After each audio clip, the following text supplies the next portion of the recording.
Good evening. Today I welcome Praveen Chaube ji in 10 minute 10 thoughts.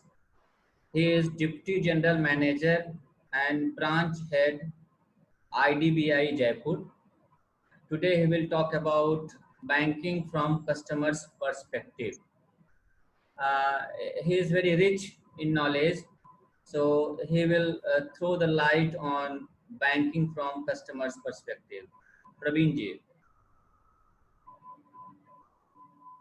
Sure sir, good evening and Rajiv ji, आपने बहुत बढ़िया काम ये शुरू किया है। मैं आपको बहुत धन्यवाद देता हूँ कि आपने विभिन्न क्षेत्रों के, मैं क्योंकि आपके पिछले कुछ जो एपिसोड्स हैं वो भी देखे, वे सभी लोग विभिन्न क्षेत्रों के हैं, कोई भी एक सिमिलर क्षेत्र का नहीं है, हर व्यक्ति अलग अलग क्षेत्र का है। और इन लोगों को आपने जिस तरीके से एक प्लेटफॉर्म पे जो कन्वर्जेंस प्रोवाइड की है, जो एक जगह आपने दी है, एक प्लेटफॉर्म दिया है, यह अपने आप में एक अनूठा कार्य है। इसके लिए मैं आपको बहुत धन्यवाद देता हूँ। Thank you, sir. और जिस प्रकार आप विभिन्न आयाम के लोगों को कनेक्ट कर रहे हैं, इसी प्रकार का यही बेसिक थीम है बैंक्स का। बिल्कुल वही थीम है, कनेक्टिंग पीपल।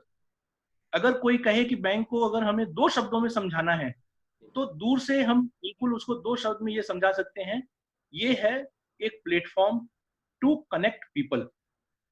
और विहंगम दृश्य जिसे कहते हैं, ऊपर से अगर कोई दूर से देखता है, वो देख के एकदम साफ ये कह सकता है कि जरूर ये सभी लोगों का कोई कॉमन गोल होगा, तभी तो सारे लोग एक ही जगह जा रहे हैं। निश्चित रूप से ऊपर से देखने पे सभी को यही लगेगा कि जरूर कोई न कोई सबका कॉमन गोल है कि सभी लोग एक पर्टिकुलर संस्थान है जहां आगे लिखा हुआ है बैंक, नाम कुछ भी हो। मैं अपन यहाँ पे जो डिस्कशन है इसमें किसी पर्टिकुलर बैंक की बात नहीं कर रहे, जनरल बैंक की बात कर रहे हैं, तो उसमें सभी लोग जा रहे हैं। तो क्या कारण है? सभी लोग देश के विकास में भागीदार हैं, सभी लोग देश की जो जीडीपी है, सभी लोग भागीदार हैं। अब उसमें कौन लोग हैं? क्या सभी का वास्तव में गोल सबका समान है? हम लोग थोड़ा सा अब इसको मैक्रो से माइक्रो लेवल पे आके देखते हैं। तो हम क्या देखते हैं कि वहां पे कुछ लोग आ रहे हैं जो कि अपने खाते में 100 रुपए रखते हैं, कुछ लोगों को हम देखते हैं जो कि खाते में 10,000 रखते हैं, कुछ लोग हैं लाखों करोड़ों तक रखते हैं डिपॉजिट के रूप में। वहीं हम कुछ लोगों को देखते हैं जो कि वहां से बैंक से कुछ प्रकार के लोन लेते हैं, ऋण लेते हैं, चाहे वो पर्सनल नीड्स के कारण से लेते हैं, चाहे कोई मैन्युफैक्चरिंग यूनिट चलाते हैं, एंटरप्रेन्योर हैं। तो निश्चित रूप से बैंक इन सभी लोगों के जो व्यक्तिगत गोल हैं, जो कि व्यक्तिगत गोल हम देख रहे हैं कि सबके अलग अलग हैं, कोई वहां जमा कराने आ रहा है, कोई निकालने आ रहा है, व्यक्तिगत गोल सबके अलग, लेकिन कॉमन गोल क्या है? सभी लोग देश की जीडीपी के भागीदार हैं।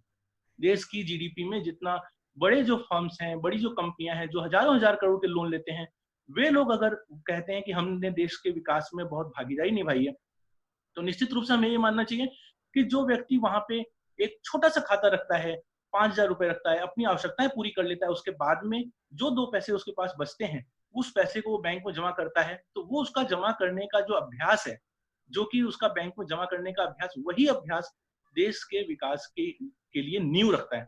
क्योंकि बैंक के पास में खुद का पैसा कुछ नहीं है। Bank is only for connecting people, those people, some people who are having some excess funds after addressing their needs। अपनी जरूरतें पूरी हो गई, हमने कुछ पैसा अतिरिक्त बचा उसको रख दिया।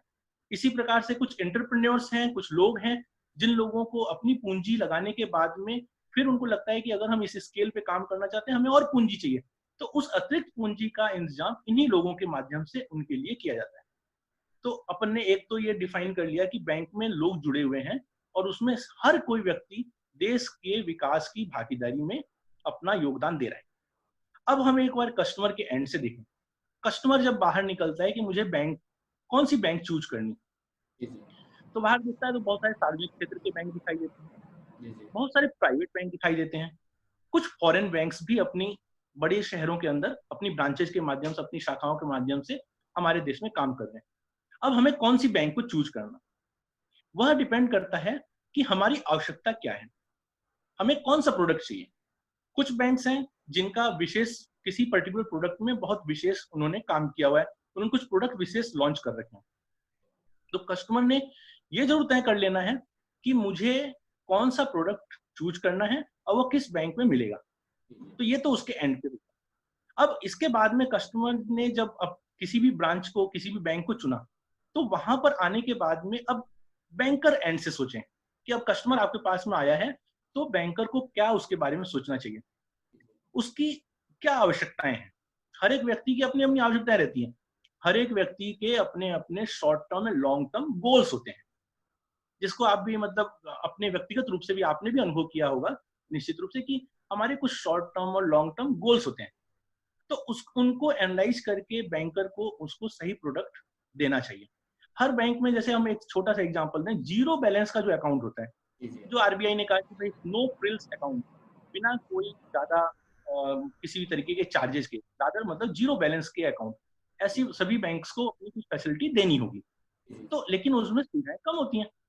अब यदि कोई कस्टमर कहता है कि भाई नहीं, हमें तो आए दिन जो है एनईएफटी, आरटीजीएस के माध्यम से अपने लोगों को पैसा भेजना रहता है, कोई कंपनी कहती है कि भाई नहीं, हम तो इंपोर्ट एक्सपोर्ट में बहुत काम करते हैं, हमें जो है बाहर पैसा भेजना रहता है, हम तो 100% एक्सपोर्ट ओरिएंटेड यूनिट है, आए दिन हमारा शिपमेंट जाता रहता है और उसके डॉक्यूमेंट्स, विभिन्न प्रकार के डॉक्यूमेंट्स होते हैं, वो रहते हैं और हमारा पैसा रोज आता रहता है, रेमिटेंसेस। तो निश्चित रूप से उनकी ये इच्छा होगी कि वो बैंक जो इन सब चीजों में थोड़ा एक्सपर्ट हो, जहाँ के लोग मेरी सहायता कर सकें, ताकि इससे जुड़े हुए जो विभिन्न आयाम हैं, विभिन्न जो डिपार्टमेंट्स हैं, इन्फोर्समेंट डायरेक्टरेट होगा, कस्टम ड्यूटीज वाले होंगे, आरबीआई की कुछ गाइडलाइंस होंगी, तो उनका भी मेरा फॉलोअप बराबर से होता रहे और मेरा जो डॉलर्स के रूप में या यूरो के रूप में या बाहर जिस भी देश में जा रहा है, उस वहां से जो पैसा आ रहा है उसका रुपए में कन्वर्जन हाईएस्ट वैल्यू के ऊपर हो। तो ये उसकी जरूरत है। तो क्या हम इन जरूरतों को एनालाइज करके उसको सही प्रोडक्ट दे पा रहे हैं? तो इस तरीके से कस्टमर और बैंक, जब ये दोनों लोग अपनी जरूरत को ठीक प्रकार से समझ लेते हैं और सही ढंग से प्रोडक्ट को सेल करते हैं, then there will become a win win situation. सामान्य रूप से देखिए राजीव जी, मैं एक चीज कहना चाहूंगा कि एक व्यक्ति अगर ये कहे कि मुझे इस ट्रांजेक्शन में बेनिफिट हुआ, बैंक में जितने भी ट्रांजेक्शन होते हैं there is certainly some monetary value behind that. कभी भी कोई ट्रांजेक्शन ऐसा नहीं होता जिसके पीछे कोई मॉनेटरी वैल्यू नहीं हो। तो बैंक में कोई भी ट्रांजेक्शन होगा, मॉनेटरी वैल्यू होगी। अब एक पार्टी ये कहे कि I am benefited out of it, तो इसमें अभी विन विन सिचुएशन को हम जो डिफाइन करते हैं, विन विन सिचुएशन में ये है कि दोनों ही एंड पे बेनिफिट्स हैं।